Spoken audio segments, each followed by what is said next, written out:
right, ladies and gentlemen, we welcome you back to the Malzberg panel. And once again, we're joined by former Navy SEAL and FBI agent and President of the United States Continued Service, Jonathan T. Gilliam, and Senior Fellow at the Center for Security Policy and former CIA and DIA official, Fred Fleitz. Gentlemen, welcome. All right, the terrorist responsible for the shooting of the magazine, and also the terrorist, one of them responsible for the invasion and killing of 4 hostages at the kosher bakery, are dead.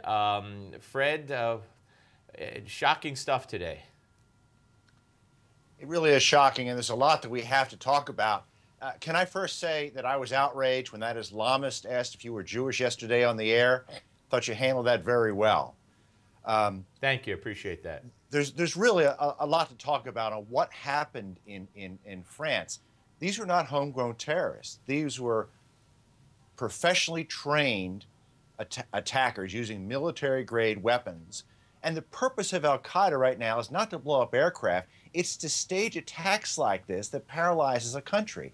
This small group of people engaged in terrorist activities that has captivated the world. That's what al-Qaeda is up to. And that's why I'm so disturbed at this whole affair. Yeah, and of course, Jonathan, we know there were reports that the police taped a conversation with one of the brothers, and among other things, he told him that he went to Yemen in 2011, and Anwar al-Awlaki paid for the trip, and blah, blah, blah.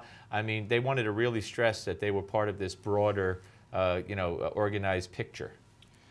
When are we going to start considering this a war? That's what I can't understand. And, I just watched the president come in, and he's in Knoxville, Tennessee, and in the intro he's telling jokes, I guess, like you were talking before we went on about, like he did at Fort Hood. I mean, how can you be a commander-in-chief and not have the presence to come in and face how severe this is? He didn't even call it a terrorist incident.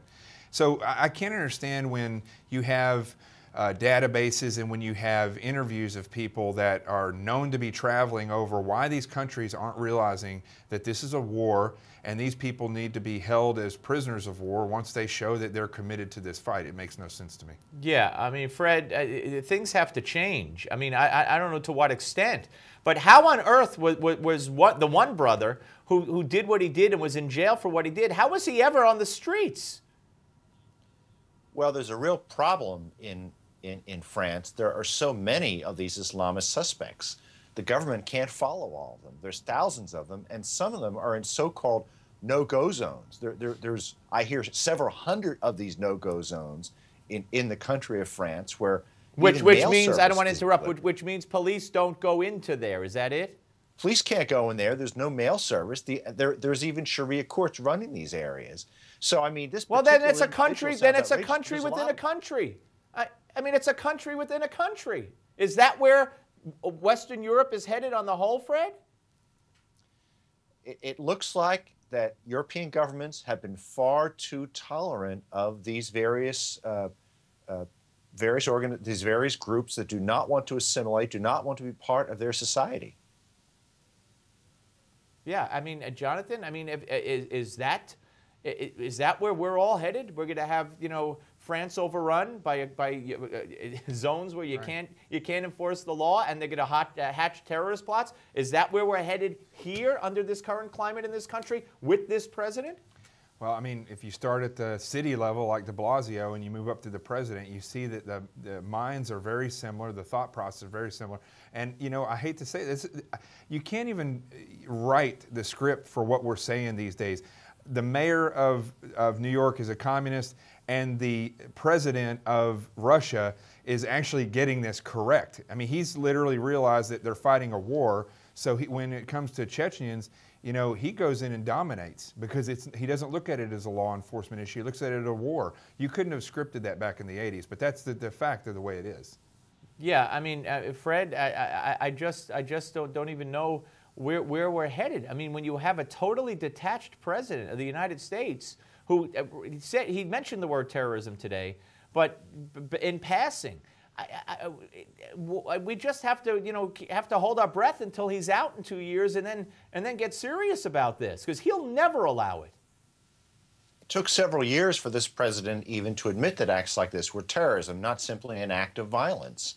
It's a real problem. If we don't admit what the threat is, we can't defeat that threat. We can't defend our country against that threat. Yeah. All right. Well, we're going to come back, folks. We're going to have a lot more with Fred Fleitz and Jonathan Gilliam. Again, the news is that the two terrorists who shot up the magazine, the satirical magazine 2 days ago in Paris are dead, as is a terrorist affiliated with them who killed a police officer, they believe, that same day, and today took over a kosher bakery and wound up killing 4 hostages. A presumed accomplice of his, though, is still on the loose. We'll be back with more. Don't go away.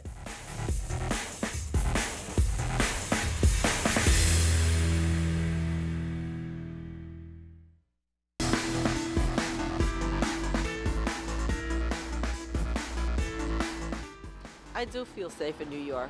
I believe in our police department. They do a terrific job in keeping us safe.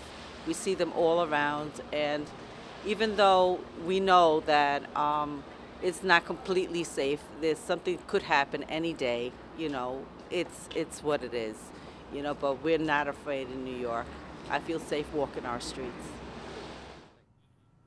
All right, ladies and gentlemen, the view of one New Yorker. We sent our cameras out to the streets of New York and got some opinions. Before we get back to our panel, I want us to watch a very brave liberal. I mean, he's a liberal. He's on the complete opposite end of the political spectrum from me, and this is the only thing he and I basically agree on, and he has the nerve to keep saying it. Watch. Nation. That was my tweet. Yeah.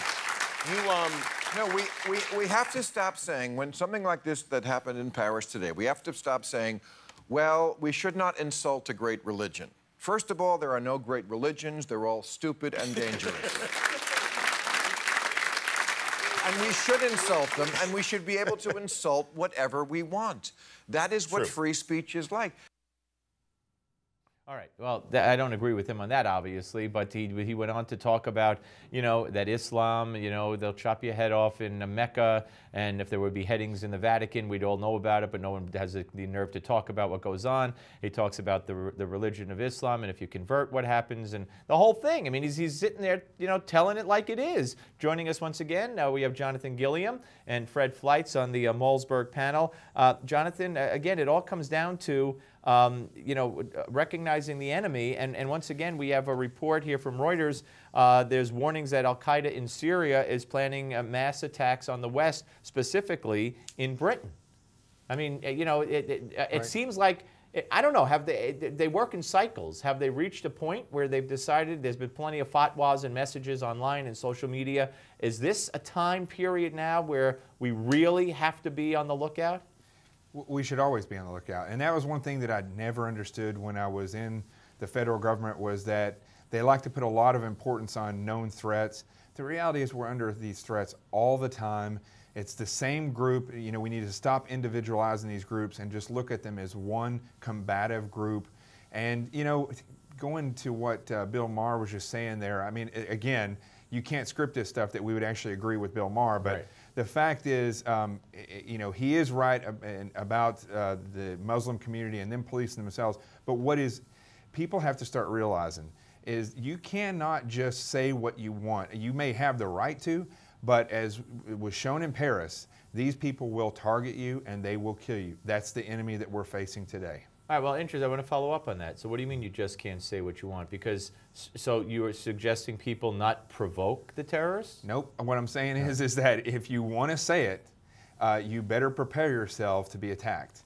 That's the way it is. I mean, you have the freedom to say whatever you want. Right. But you can't just go around spouting it out thinking that that life is going to be hunky-dory. I mean, these guys over in Paris, you know, they said that they're martyrs for free speech. Guess what? They are. I mean, you have to, they didn't defend themselves. They didn't have a defense set up in their building, and they knew that they were a target. Yeah. Fred, you agree? I agree completely. There's been a stream of Muslim leaders condemning what happened in Paris, but unless those leaders say they endorse the freedom of press and tolerance of religion, even when Islam is criticized or insulted, they are adding to the radical ideology that led to these attacks.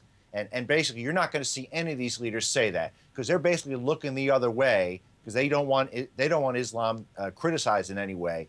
That's what we have to say, or we frankly don't have any time for these guys. All right. What about the you know, and of course, Jonathan is correct with you have to be vigilant all the time, but as a layman, at least from my point of view, what we're seeing now and the attacks on police officers and what we've seen, you know, in recent weeks in various countries and here in our country, have we reached a cycle? I mean, is it cyclical? I mean, you know, Al-Qaeda tends to wait years before they, you know, try something big, and they did accomplish the biggest terrorist attack in Paris ever.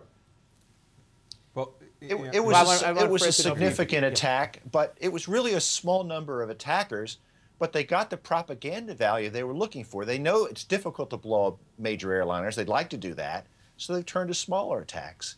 We just need to make it clear that in modern society today, when your neighbor insults you, you don't pick out your gun, you don't blow them up, you can sue them, you can use moral pressure, you can ostracize them, but the world would descend in anarchy if we allow these Muslim leaders to continue to not say very clearly that this is unacceptable in today's society. Yeah, go ahead, Jonathan. Well, I think he's absolutely right. You know, the Muslims have to police themselves first of all, and then they have to decide what world they're going to live in secondary. But you know, the thing is, when what's being shown, what happened in Paris, it's not.